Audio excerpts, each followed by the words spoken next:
Ronald grew up in a small, quaint house on the edge of a dense forest. To him, this place was paradise, filled with the sounds of birds, rustling leaves, and the earthy smell of nature. The forest had been his playground, and he spent countless hours exploring its mysteries.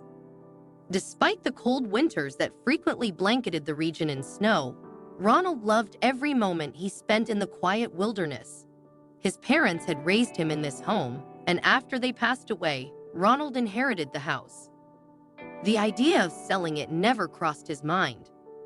The memories of his childhood and the sheer beauty of the place held too much value for him to ever part with it.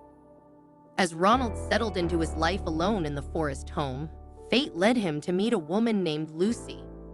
She was gentle and kind, and their love blossomed quickly. Ronald knew he had found his soulmate, and before long he proposed to her. The two were engaged, eagerly planning for their future together. They had initially decided to wait before getting married so they could save up for a proper wedding ceremony, but life had other plans. Not long after their engagement, Lucy discovered she was pregnant. This unexpected news changed everything for them. Instead of waiting, they decided to move forward with a simple wedding, focusing on the arrival of their baby. 9 months later, their son, Jerry, was born.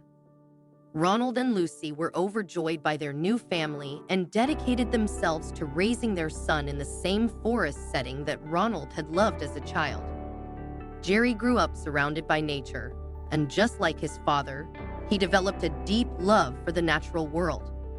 The trees, streams, and wildlife became his companions, especially since he didn't have many friends at school. His classmates thought he was odd for preferring the company of animals and trees over other kids, but Jerry didn't mind.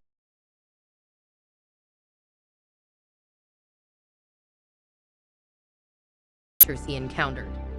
Every morning, Ronald would venture into the woods to collect firewood, a routine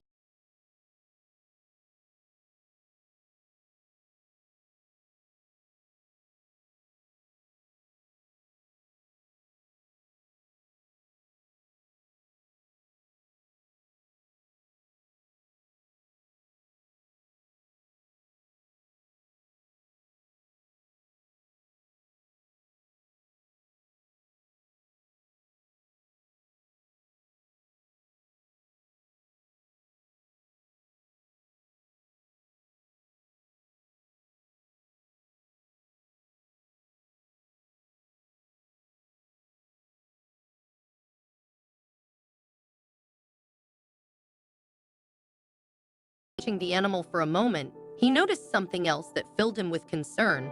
The wolf was a female, and she was lactating. This meant she had pups somewhere nearby. Realizing that the wolf's babies were likely in danger, Ronald made the difficult decision to try and help. He cautiously approached the area where the mother wolf had likely made her den. It didn't take him long to find a small cave nestled between the trees.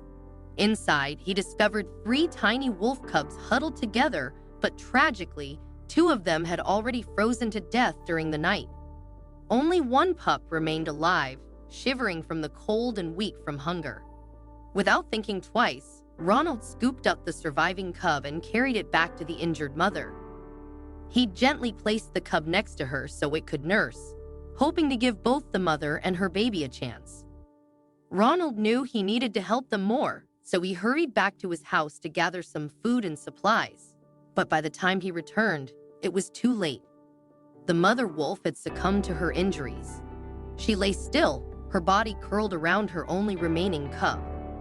Ronald stood over the heartbreaking scene for a moment, filled with sadness. But he also knew he couldn't leave the baby wolf behind. The cub wouldn't survive on its own, so Ronald made the decision to take it back to his home.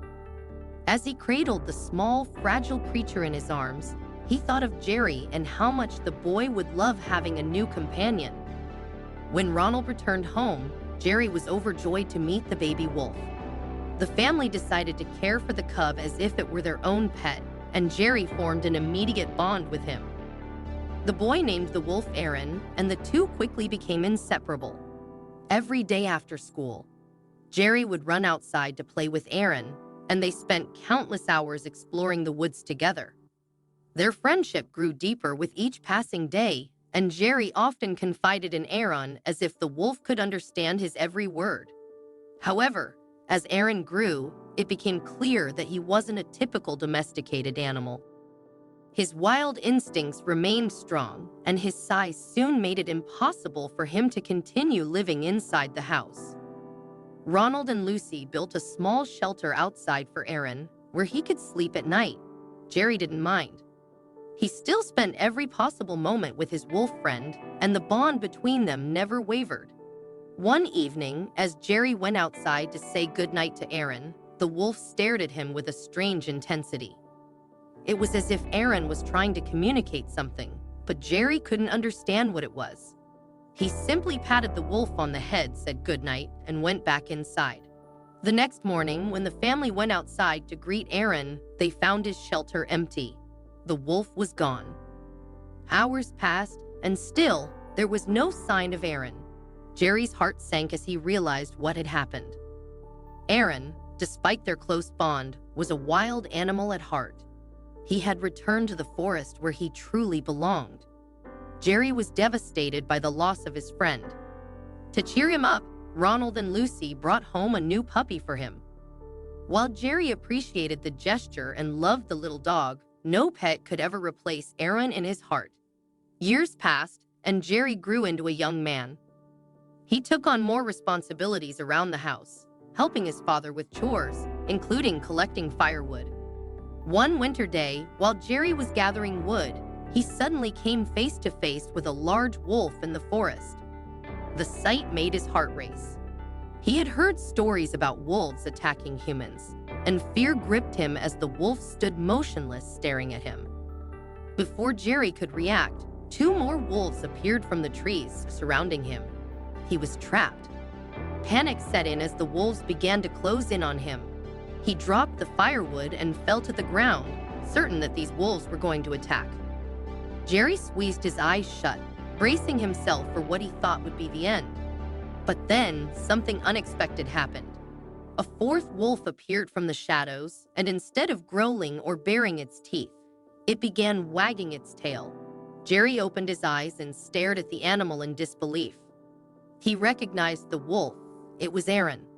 Tears filled Jerry's eyes as he realized that his childhood friend had returned. Aaron, now fully grown and the leader of a pack, had come back to the place where he had been raised. Jerry slowly reached out his hand, hoping to touch the wolf, but Aaron turned away, his wild instincts telling him to keep his distance. Though they had once shared a deep bond, Aaron had fully embraced his role as a wild animal. With a final glance at Jerry, Aaron led his pack back into the forest, leaving the young man unharmed. Jerry was overwhelmed with emotion. He was relieved to have survived the encounter, but also grateful for the chance to see his beloved wolf friend one last time. Aaron had not forgotten him. Jerry gathered the firewood and returned home, where he recounted the incredible encounter to his parents. Though he knew he might never see Aaron again, Jerry took comfort in the knowledge that his old friend was living the life he was meant to live, wild and free, in the heart of the forest they both loved so much.